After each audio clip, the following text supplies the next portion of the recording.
Hello and welcome to 1078. We were talking about Wigner's friend today. We are venturing even deeper into the mysterium of quantum physicism.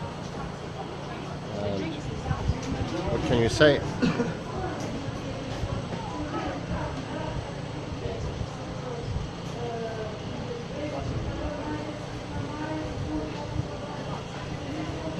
From the very outset, Wigner is a thought experiment in order to show that there can be different takes on one and the same thing. And it is paradoxical in nature, describes the states of two people. One conducts an experiment and the other observes the first person. So this is sort of a simplification of Alice and Bob's experiment from Renato and Rauschingen. I will put a link into the article which I'm referring to here.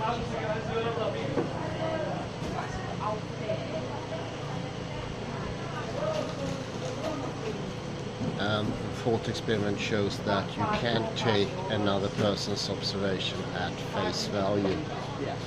Your reality is not necessarily theirs. It has now been proven also that the history is way more complicated than this. You can't even trust your own observations from the past. So usually you think that there is one unified field of objective truth out there somewhere, that there's a reality that we all share, and what we say about it, what we say about Schrödinger's cat, is true for everyone. Once the cat is out of the box, it is alive for everyone on this planet. Wigner's friend is questioning that quite massively, and makes to show that it does not really work. And it doesn't even work with your own past experience. So even if you have well established something in the past, it cannot be true that you can trust it to 100%.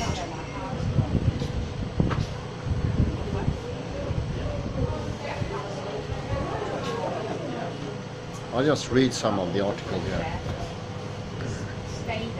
If you read this story, can you be sure that it really exists? To you, the reader, there is a web page with text right before your eyes, perhaps on a laptop or maybe on a smartphone. Typically, that's enough proof that these words live on somewhere in the ether. But let's assume that you're in a quantum superposition. A fancy physics terms, that means that your reading experience exists in a few separate quantum states at once. Other timelines, or dimensions if you will. In one scenario you're seeing this story, in another the URL string brings up a 404 error. Means it's not valid. Right now, you're in the first quantum state. Reading, that is, you perceiving a definite outcome.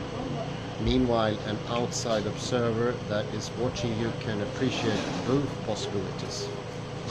That you're reading a story and that you're looking at the broken link, putting your realities in opposition. You see one thing, that observer sees both things. This very paradox is well known in physics circles as the Wigner's friends thought experiment. It supposedly proves that you cannot assume the knowledge of others' observers as your own. And here comes the interesting thing. But a team of researchers from the University of Vienna, the Austrian Academy of Sciences, and the Ontario-based Perimeter Institutes for Theoretical Physics have proven that the full story is even more complicated. You cannot even trust your own eyes. And let's just put a quote here. One's own knowledge from the past cannot be used in the present. It's a quote with a bit of a teaser. What's going up later on here. And here I have a quote from Bruckner. In the present work we have proved that one's own knowledge from the past cannot be used in the present either. Bruckner continues, professor of physics at the University of Nora, one of the scientists involved in the new research, tells popular mechanics. This is case for the friend. If between two observations an intervention, measurement of Ignor has taken place.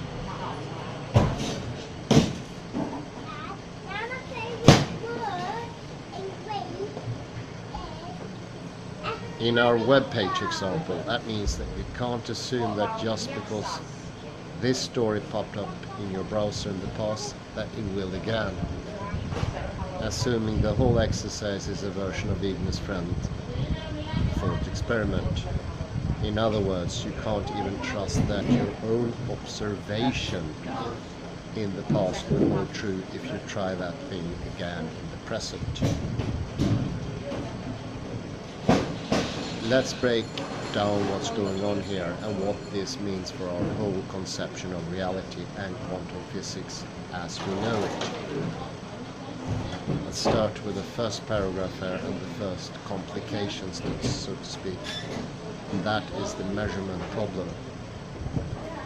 Without Schrödinger's cat, one of the great paradoxes in quantum physics, we would not have Ignor's friend. That thought experiment, which Austrian-Irish physicist Erwin Schrödinger concocted in 1935 during a conversation with Albert Einstein, describes Ash's situation, wherein a hypothetical cat can be considered both dead and alive as a radioactive isotope sits inside. The cat is in a state of quantum superposition, because the subatomic particle may or may not decay while the cat is inside. And we cannot see the microscopic particle decay within or with our own eyes. In other words, we cannot know if the cat is alive or dead, if the particle decayed or remained intact, until we open the box to observe the results of the experiments. A living or a dead cat. Only then do we have a definite result.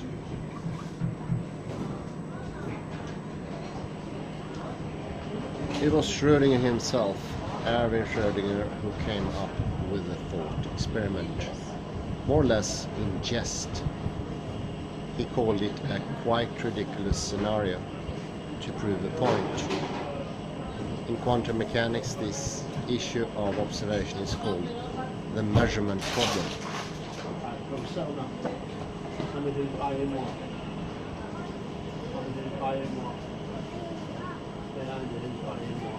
When a cat, or perhaps a subatomic particle, is in a state of quantum superposition, it's oscillating between possibilities.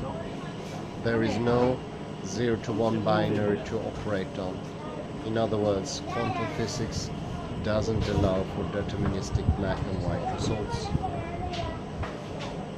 A cat isn't just alive or dead. A subatomic particle isn't just matter or antimatter. Rather, quantum theory necessitates probabilistic outcomes that live between 0 and 1, so to speak. It's a spectrum of possibilities. However, when a scientist makes an observation like looking inside the box to check on Kitty, they will find the system in a definite state, 1 or 0, dead or alive. That flies in the face of quantum physics, because results are probabilistic, not definite. This Copenhagen interpretation states that a system has infinite outcomes, up until the point that you take a measurement.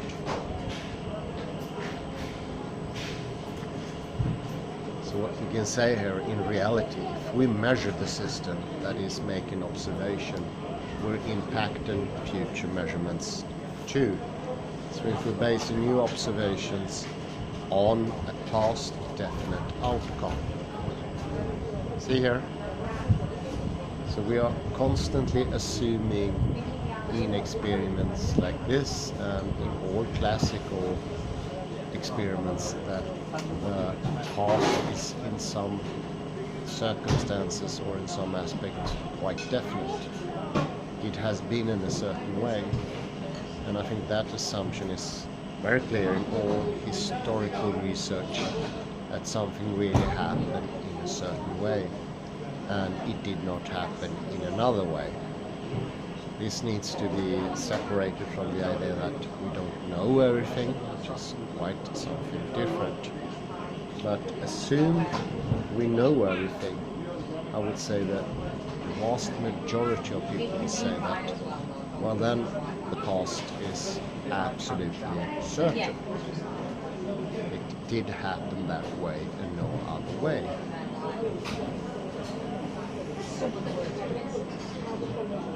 This is however not true.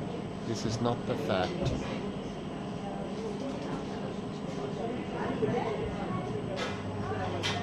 This is what is called into question here.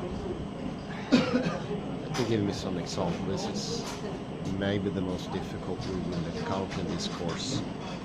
And one of the difficulties are definitely the common idea that something happened in a certain way, and that is a definite fact. And I would say that underpins all our further experiments. We sort of base further experiments on what has happened and what things we know to be absolutely definite. And for every new experiment we add more information, we get to know both the past and the potential future clearer, better, more profound, deeper, and all those things. This is what is definitely called into question here.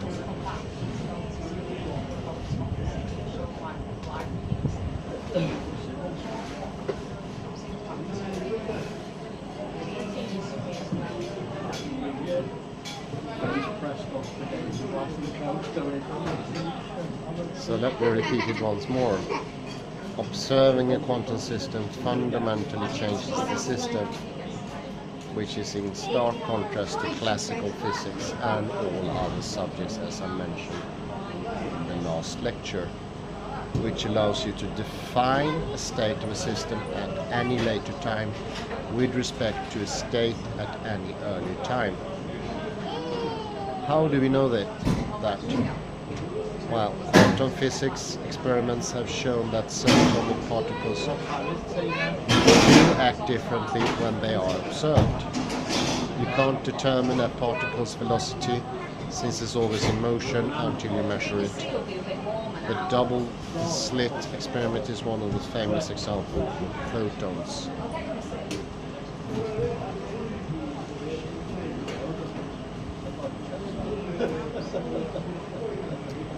So now we're moving on to Eugene Wigner, and beyond the Wigner's friend thought experiment, he is famous for receiving the Nobel Prize in 1963, and that was for his contributions to the theory of the atomic nucleus and the elementary particles, particularly through the discovery and application of a fundamental symmetry principle.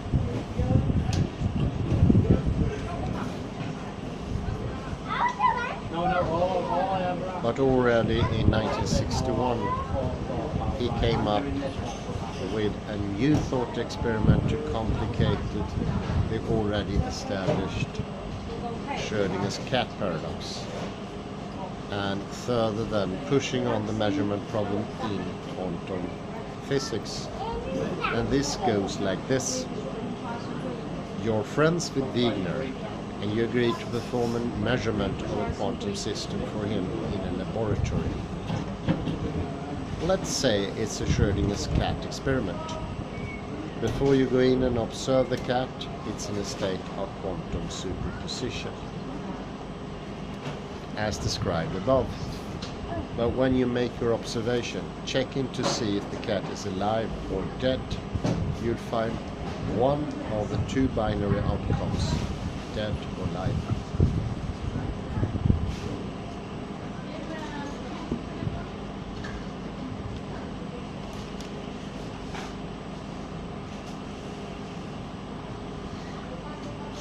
At the same time, Wigner is modeling your experiment from outside the laboratory door. He knows that you will find one of those two scenarios. Now your experiment with the cat is in a state of quantum entanglement with Wigner. Wigner is involved here. It's maybe the most important point. Until he recalls your observations, his observation is in a flux. So you and the experiment are together in a superposition. So therefore, it's not until Wigner finds out your results that they become real and definitive. But in there lies the whole paradox. If you found the cat dead and your observations impact the experiment curve, the Copenhagen interpretation, did it die when you found it or when Wigner consciously recorded those results? Wigner, after all, could watch you observing two different possibilities at once.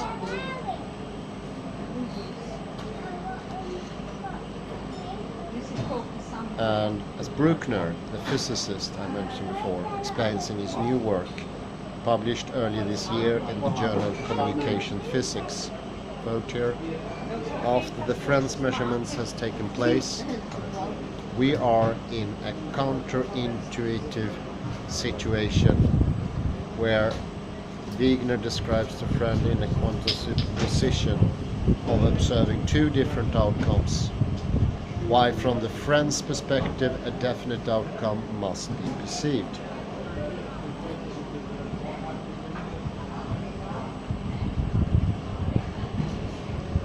Clearly, there's going to be some trust issues between you and Wigner in this scenario. So Bruckner's team set up to determine if an observer can trust that what they see while taking measurements in a quantum superposition, and if they could use that data to make predictions about future measurements.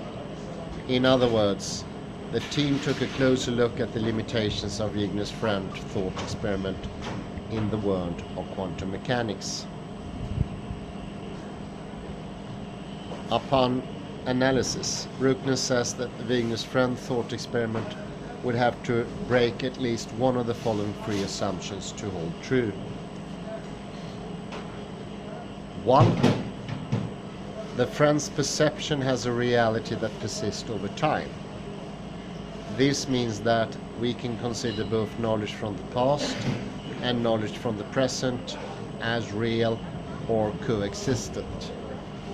Note that in normal situations, even if all our perceptions have taken place in the present, we can still assume that what happened yesterday is real and combine that knowledge with what we acquire now.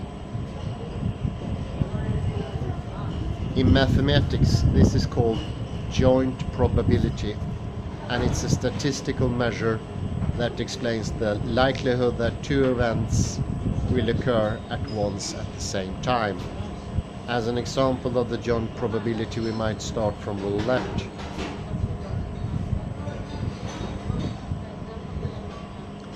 There is a probability that the ball will stop on a red field or a black field.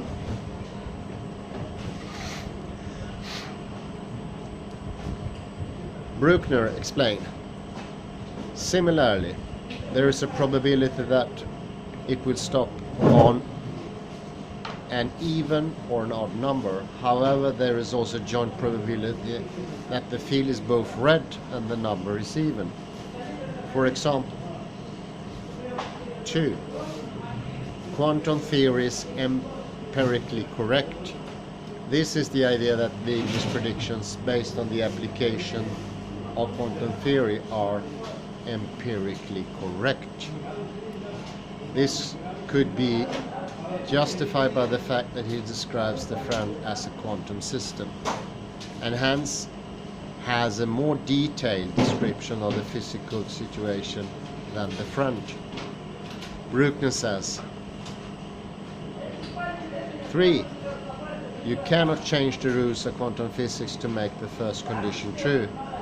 This is the idea that if assumption 1 is correct, we do not change the quantum formalism to calculate the probability of the friend's presupposed perceptions over time.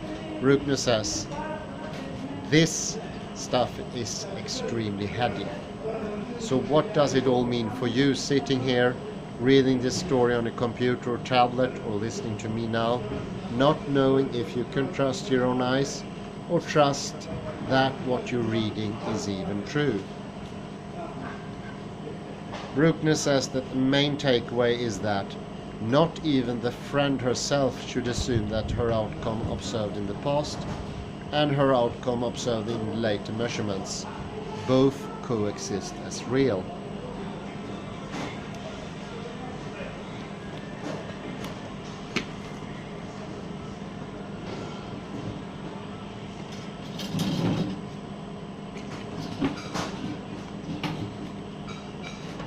In other words, you can't trust that just because you saw this story on Sunday, that you'll see it again on Monday.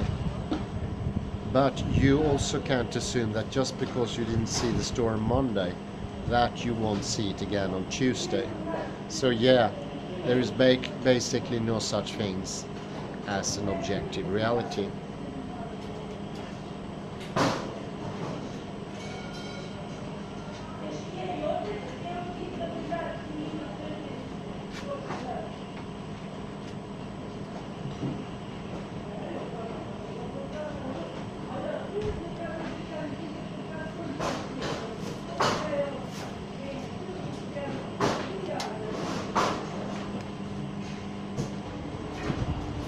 I continue here with the fourth experiment. It's very heady, to say the least, and it's questioning some of the major assumptions, the foundations for thinking, and one of those foundations is that the past is definite in some way. It is not true. Past is not definite, and the major idea of determinism thereby false. False can no longer work with the idea that the future is determined by the past that can be changed. It always changes, because for every time we look one level further up, you will have a new collapse of the superposition, because the person in the experiment will be part of the superposition, and then the observer of that experiment with the person will also be in a superposition for a third derivation, fourth, fifth, sixth, seventh and eighth, and I think you get the picture now, going on forever. Whatever ever would mean now when we understand that there is no definite things. Calls into question what is universal, calls into question what is distinct. Distinct is not what we previously thought to be. And of course, the whole history project of an original happening, or discussing whether something really happened in a certain way, becomes, I would say, absolutely dependent on what sort of physics you have. See, there is a very strong correlation to how all modern academic subjects have been built up, a new modeling, and that there is no historical continuity in academia. Everything was changed from the mid-19th century and onwards, and it was made to fit with a mistaken view of science, and that the past is immalleable, cannot be changed, and that the future is determined about what has happened before.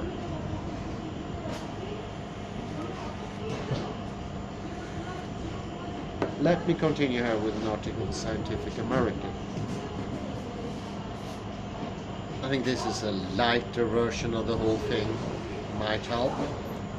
What does it feel like to be both alive and dead? That question irked and inspired Hungarian-American physicist Eugene Wigner in the 1960s. He was frustrated by the paradoxes arising from the vagaries of quantum mechanics, the theory governing the microscopic realm that suggests, among many other counterintuitive things, that until a quantum system is observed, it does not necessarily have a definite properties. Take this to fellow physicist Erwin Schrödinger's famous thought experiment in which a cat is trapped in a box with poison that will be released if a radioactive atom decays. Radioactivity is a quantum process, so before the box is opened, the story goes, the atom has both decayed and not decayed, leaving the unfortunate cat in limbo, a so-called superposition between life and death. But does the cat experience being in superposition?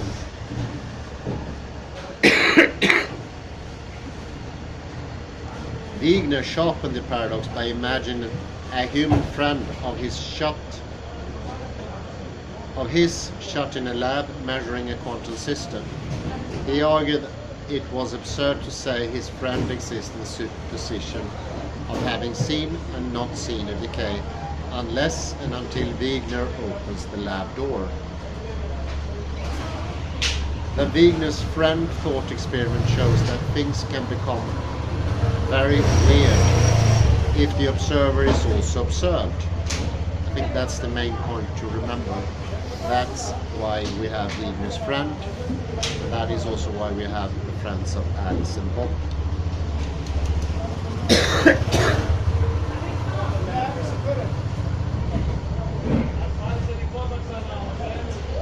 No, I don't see him.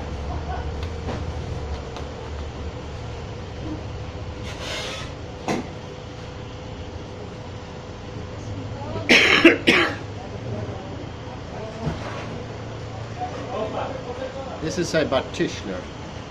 They carried out a version of Ignor's friend's test by combining the classical thought experiment with another quantum head-scratcher called entanglement, a phenomenon that links particles across vast distances. They have also derived a new theorem, which they claim puts the strongest constraints yet on the fundamental nature of reality. Their study, which appeared in Nature Physics on August 17, has implications for the role that consciousness might play in quantum physics, and even whether quantum theory must be replaced. The new work is an important step forward in the field of experimental metaphysics, says quantum physicist Ephraim Steinberg of the University of Toronto, who was not involved in the study. It's the beginning of what I expect will be a huge program of research.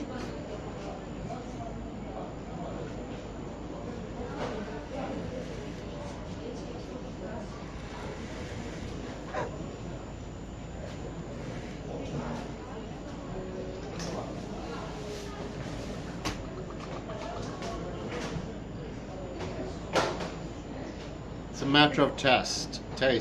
Next paragraph. Until quantum physics came along in the 1920s, physicists expected their theories to be deterministic, generating predictions for the outcome of the experience with certainty. But quantum theory appears to be inherently probabilistic. The textbook version, sometimes called the Copenhagen interpretation, says that until the system's properties are measured, they can encompass a myriad of values. This superposition only collapses into a single state when the system is observed, and physicists can never precisely predict what that state will be. Ignor held that then popular view that consciousness somehow triggers a superposition to collapse.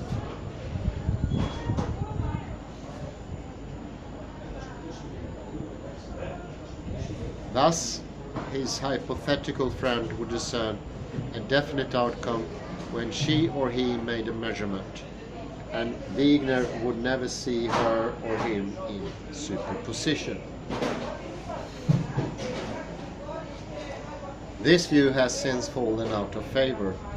People in the foundations of quantum mechanics rapidly dismiss Wigner's view as spooky and ill-defined, because it makes observers special, says David Chalmers, a philosopher and cognitive scientist at New York University. Today, most physicists concur that inanimate objects can knock quantum system out of superposition through a process known as decoherence. Certainly, researchers attempting to manipulate complex quantum superpositions in the lab can find their hard work destroyed by speedy air particles colliding with their systems. So they carry out their test at ultra-cold temperatures and try to isolate the apparatus from vibrations. Several competing quantum interpretations have sprung up over the decades that employ less mystical mechanisms, such as decoherence, to explain how superposition breaks down without invoking consciousness.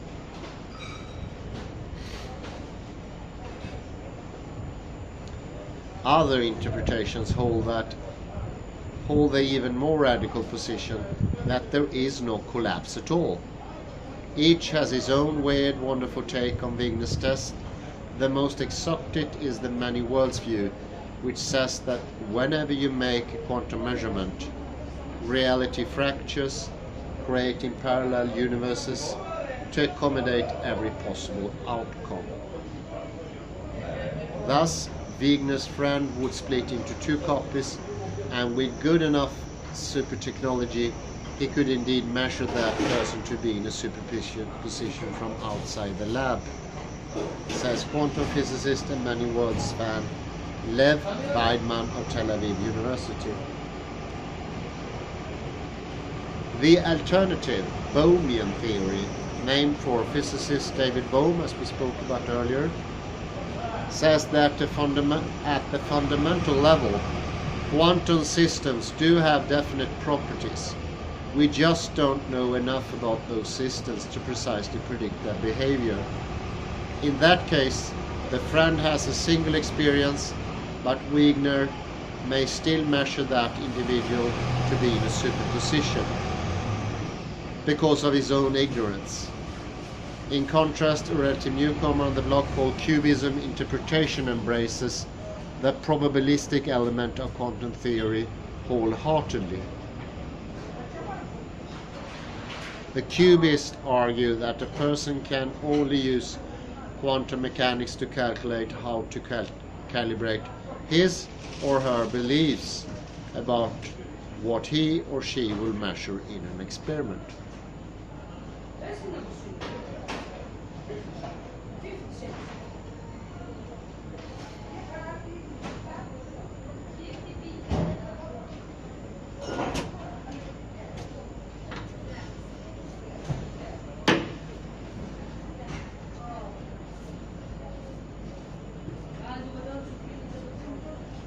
measurement outcomes must be regarded as personal to the agent who makes the measurement, says Rudiger Schack of Royal Holloway University of London, who is one of Cubism's founders. According to Cubism's tenets, quantum theory cannot tell you anything about the underlying state of reality, nor can Wigner use it to speculate on his friend's experience. Another intriguing interpretation, called retrocausality, allows events in the future to influence the past. This is from Ken Barton. In retrocausal account, Wigner's friend absolutely does experience something, says Ken Wharton, a physicist at San Jose State University, who is an advocate for this time-twisting view. But that something the friend experienced at the point of measurement can depend upon Wigner's choice of how to observe that person later. The trouble is that each interpretation is equally good or bad at predicting the outcome of quantum tests, so choosing between them comes down to taste. No one knows what the solution is, Steinberg says.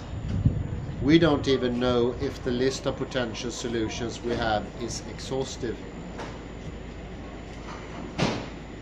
Other models, called collapse theories, do make testable predictions. These models tack on a mechanism that forces a quantum system to collapse when it gets too big, explaining why cats, people and other macroscopic objects cannot be in superposition. Experiments are underway to hunt for signatures of such collapses, but as yet they have not found anything.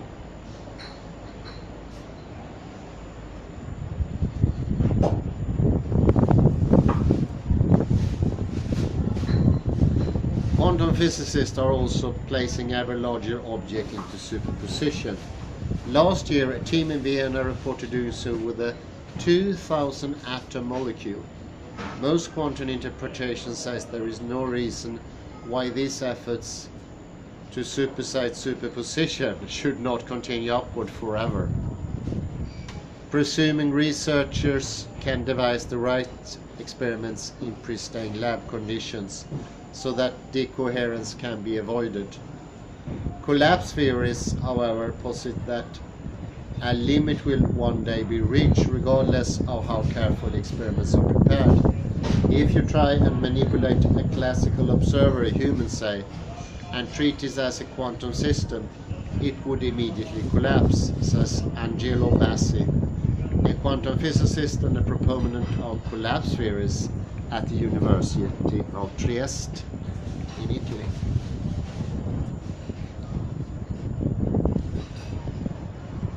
Next paragraph. A way to watch Wigner's friend. Tischler and her colleagues believe that analyzing and performing a Wigner's friend's experiment shed light on the limits of quantum theory. They were inspired by a new wave of theoretical and experimental papers that have investigated the role of the observer in quantum theory by bringing entanglement into Wigner's classical setup.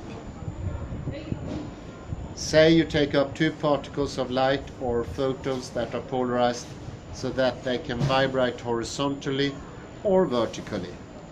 The photons can also be placed in superposition, of vibrating both horizontally and vertically at the same time. Just as Schrödinger's paradoxical cat can be both alive and dead before it is observed.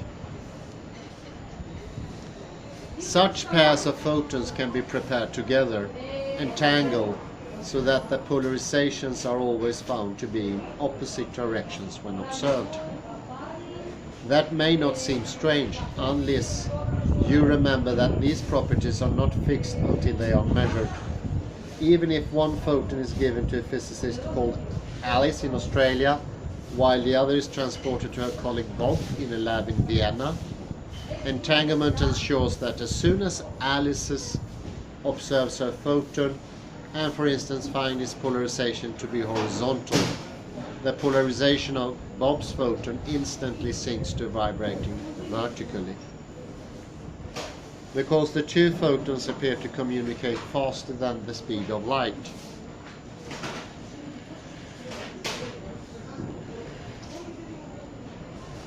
Something prohibited by his theories of relativity. This phenomenon deeply troubled Albert Einstein, who dubbed it spooky action at a distance. These concerns remain theoretical until the 1960s, when physicist John Bell devised a way to test if reality is truly spooky, or if there could be more mundane explanations behind the correlations between entangled partners. Bell imagined a common sense theory that was local, that is, one which influences could not travel between particles instantly. It was also deterministic rather than inherently probabilistic. So experimental result could, in principle, be predicted with certainty.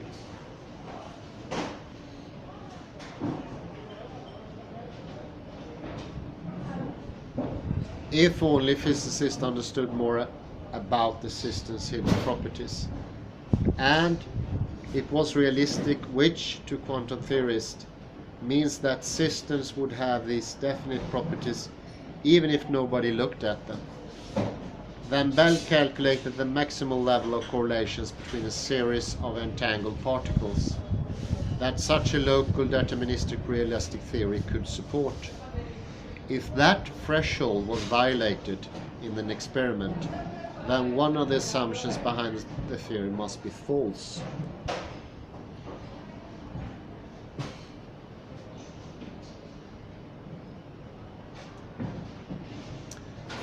Such Bell tests, after John Bell, have since been carried out with a series of watertight versions performed in 2015, and they have confirmed reality spookiness. Quantum's foundation is a field that was really started experimentally by Bell's theorem, now over 50 years old, and we spent a lot of time implementing those experiments and discussing what they meant to me, Steinberg says. It's very rare that people are able to come up with a new test that moves beyond Bell.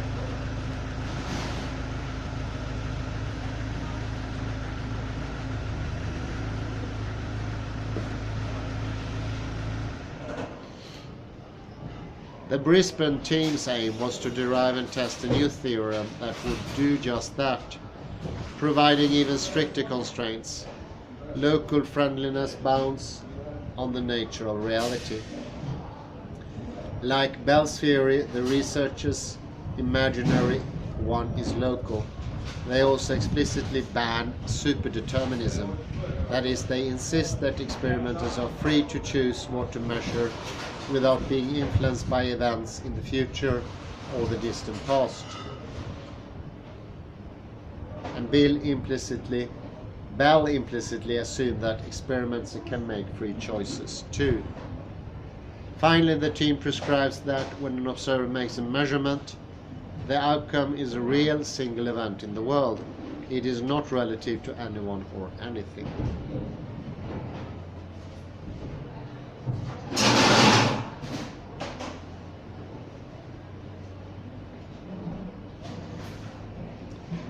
Testing local friendliness requires a cunning setup involving two super observers.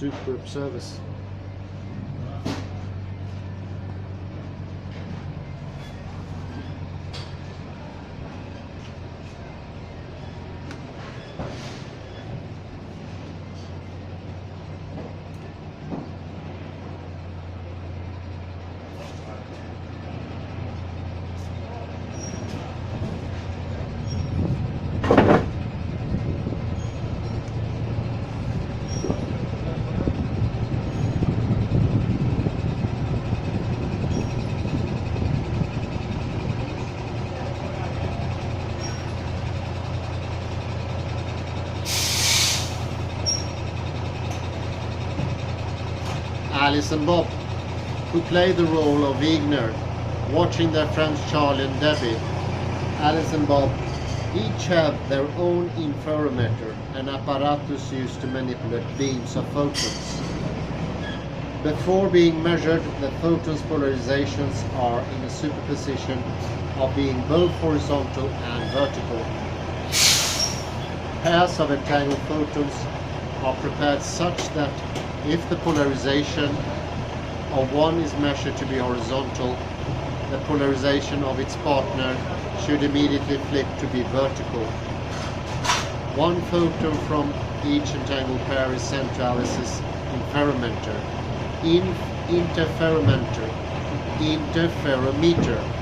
and its partner is sent to Bob's wherever he is. Charlie and Debbie are not actually human friends in this test, rather they are beam displacers at the front of each interferometer. When Alice's photon hits the displacer, its polarization is effectively measured. It swerves either left or right depending on the direction of the polarization it snapped into. This action plays the role of Alice's friends Charlie measuring the polarization. Debbie similarly resides in Bob's interferometer.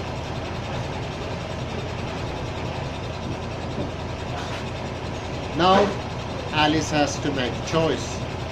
She can measure the photon's new deviated path immediately, which would be the equivalent of opening the lab door and asking Charlie what he saw. Or she can allow the photon to continue on its journey, passing through a second beam displacer that recombines the left and the right paths, the equivalent of keeping the lab door closed. Alice can then directly measure her photon's polarization as it exits the interferometer. Throughout the experiment, Alice and Bob independently choose which measurement choices to make and then compare notes to calculate the correlations seen across a series of entangled pairs.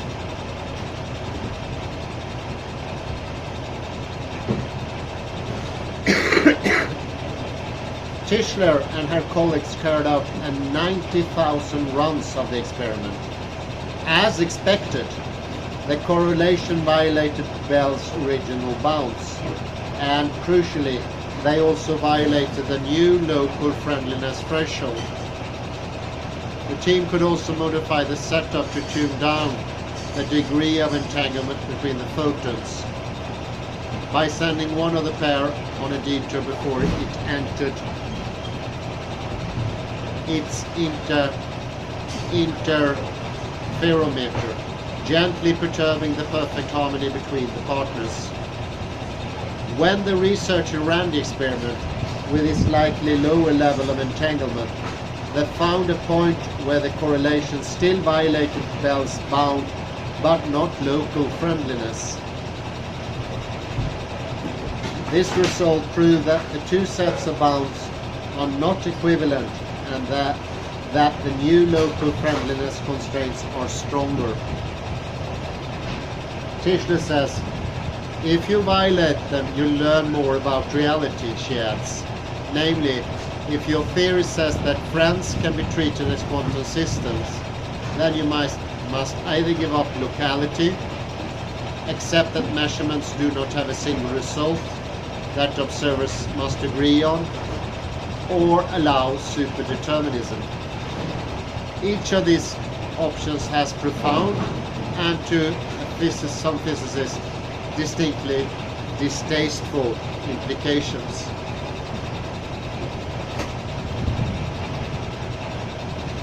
Next paragraph. Reconsidering reality. The paper is an important philosophical study, says Michel Rayleigh, co-founder of Turing, a quantum computing company based in New York City, who was not involved in the work. She notes that physicists studying quantum foundations have often struggled to come up with a feasible test to back up their big ideas. I am thrilled to see an experiment behind philosophical studies, Relly says. Steinman calls the experiment extremely elegant and praises the team for tackling the mystery of the observer's role in measurements head-on. Oh, it's a whopping 90,000 measurements. Although it's no surprise that quantum mechanics forces us to give up common sense assumption. Physicists know that from Bell. The advance here is that we are narrowing in on which of those assumptions it is, says Wharton, who was also not part of the study. Still, he notes, proponents of most quantum interpretations will not lose any sleep. Fans of retrocausality, such as himself, have already made peace with superdeterminism. In their view, it is not shocking that future measurement affect past results. Meanwhile, cubists and many-world adherents long ago threw out the requirement that quantum mechanics prescribes a single outcome that every observer must agree on. And both Bohmian mechanics and spontaneous collapse models already happily ditch locality in response to Bell. Furthermore, collapse models say that the real macroscopic friend cannot be manipulated as a quantum system in the first place.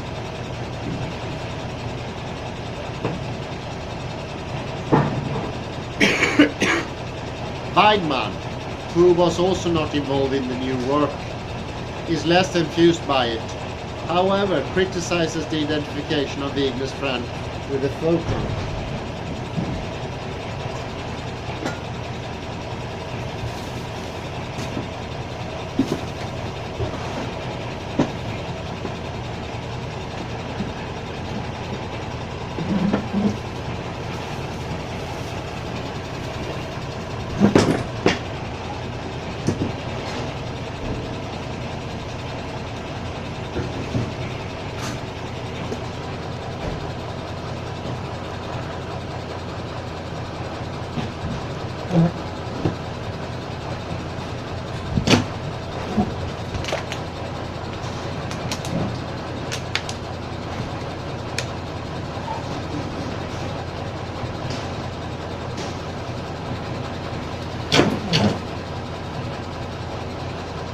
Methods used in the paper are ridiculous, according to him.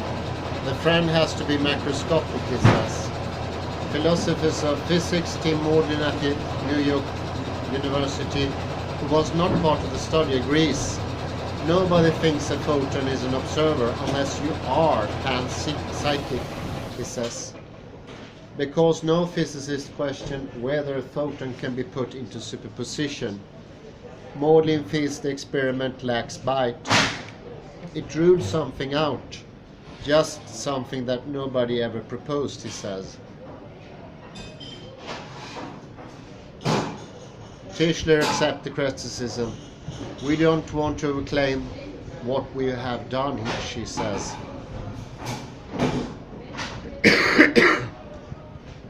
The key for future experiments will be scaling up the size of the friend, adds team member Howard Weissman, a physicist at Griffith University. The most dramatic result, he says, would involve using an artificial intelligence embodied on a quantum computer as the friend. Some philosophers have mused that such a machine could have human-like experiences, a position known as the strong AI hypothesis. Weissman notes, though nobody yet knows whether that idea will turn out to be true. But if the hypothesis holds, this quantum-based artificial general intelligence, AGI, would be microscopic. So from the point of view of spontaneous collapse models, it would not trigger collapse because of its size. If such a test was run and the local friendliness bound was not violated, That result would imply that an AGI's consciousness cannot be put into superposition. In turn, that conclusion would suggest that Wigner was right that the consciousness causes collapse. I don't think I will live to see an experiment like this, says Weissman, but that would be revolutionary. Riley, however, wants the physicist, hoping that future AGI will have jump home in the fundamental description of reality or put in the cart before the horse. It is not inconceivable to me that quantum computers will be the paradigm shift to get us into AGI, she says. Ultimately, we need a theory of everything in order to build an AGI on a quantum computer, period, full stop.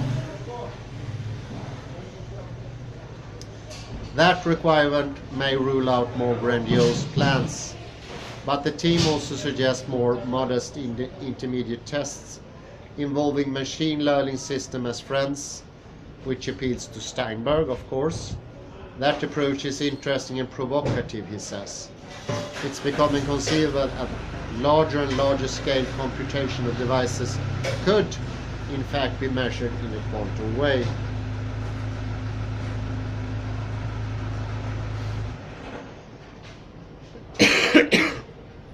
Renato Renner, a quantum physicist at the Swiss Federal Institute of Technology, Zurich, makes an even stronger claim. Regardless of where the future experiment can be carried out, he says the new theorem tells us that quantum mechanics needs to be replaced. In 2018, Renner and his colleague Daniela Frauschiger, then at ETH Zurich, published a thought experiment based on Wigner's friend and used it to derive a new paradox. Their setup differs from that of Brisbane team, but also involves 4 observers whose measurements can be entangled. Renner and Frauschiger calculate that if the observers apply quantum laws to one another, they can end up inferring different results in the same experiment. The new paper is another confirmation that we have a problem with current quantum theory, says Renner, who was not involved in the work. He argues that none of today's quantum interpretations can warn the way out the so-called Frauschiger-Renner paradox without proponents admitting they do not care whether quantum theory gives consistent results. Cubists offer the most palatable means of escape, because from the outset they say that the quantum theory cannot be used to infer what other observers will measure. Place the okay. Yes. Okay, I just finish up. Denna lätta. So let me just finish up there. Well, I'll put a pause and I finish up later on here. Just give me a second.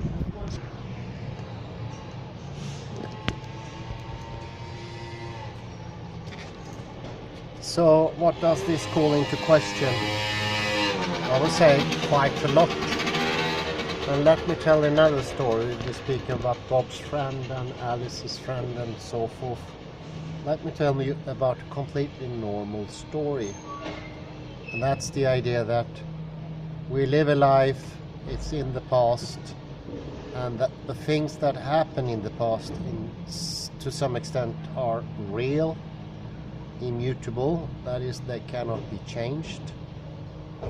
And therefore, for instance, it makes good sense to find true material in the ground if you're an archaeologist. Or why not, as my friend Kalle Lundahl often does, is a co-author to the book, look for an original in Bible texts. Because what happened in the past is to some extent true. They are existence, or Zionness maybe, say in a Heideggerian term. This is not true. This has been proven not to be true, and it has been proven 100 years ago. We do not be born at one certain point, live our life according to a certain time, and that everything that happens did actually in a very specific way, factious way, without an observer happened, or independent of an observer happened. So my life is not something that happened and that everyone can agree on. We know that to be false. Therefore, looking for an original needs to be changed quite extensively. And I will have to be very lucky to meet a history teacher, a history professor that today has not acquired this model for reality, that something really happened. And that's 100% certain. Because you can see how this then builds up to determinism, and that also the future in some way is determined by past actual factual events. This is not so. So if quantum physicism doesn't tell us much, it tells us this at least, this to be untrue. And I would say the main problem, more in a debating way, what is the problem? Well, the problem is that academia has sucked up the ideas from classical physics starting from the mid-19th century and made it theirs, and thereby from within changed what knowledge is, going from something that was open-ended and accepted contradictions and what more to do with lived experience, actual knowledge, and then became more and more these, I don't know what to call them, but falsehoods are derived knowledge, stale knowledge. If you don't know who observed that, for instance, Vladimir Ilyich Lenin died, then you don't know it. It is not a fact without an observer. It's not hanging out there in the air. The outbreak of the Second World War could only happen because there were people there observing it. And they did not observe the same thing.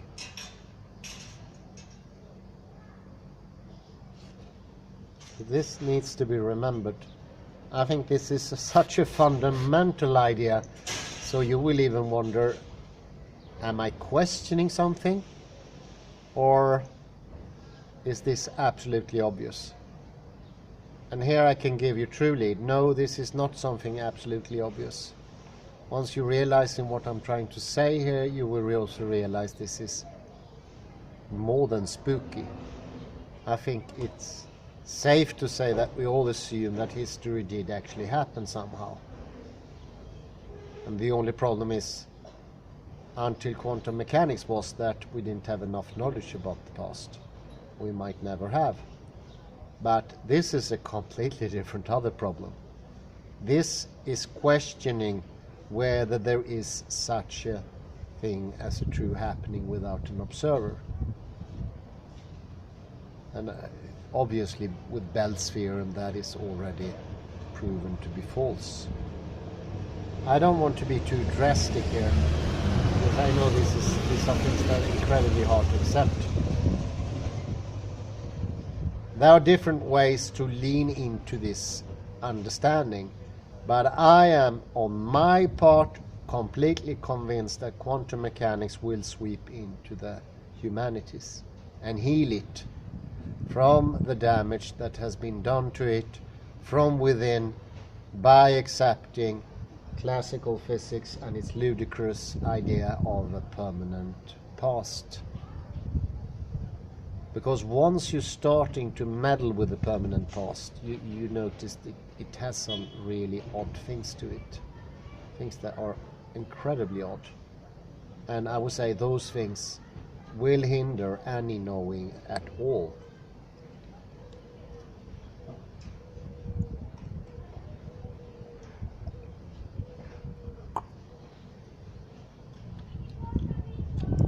There was a discussion on Twitter, I think, where people Chopra wrote that the universe consists of consciousness. I don't know about that, but then there was a quick response from the British-born physicist Brian Cox. No, it's made of neutrinos and tachyons. My Twitter would be there if I was allowed to Twitter. Okay, Brian Cox, who sees those tachyons? Who sees those neutrinos? And I'm pretty sure that Brian Cox can't answer that. Never thought about it. And it is an extremely important thing to think about. Only by bringing the observer into the equation can we have any shot at knowledge. And once we get rid of the observer, the subject, we got this lacking knowledge.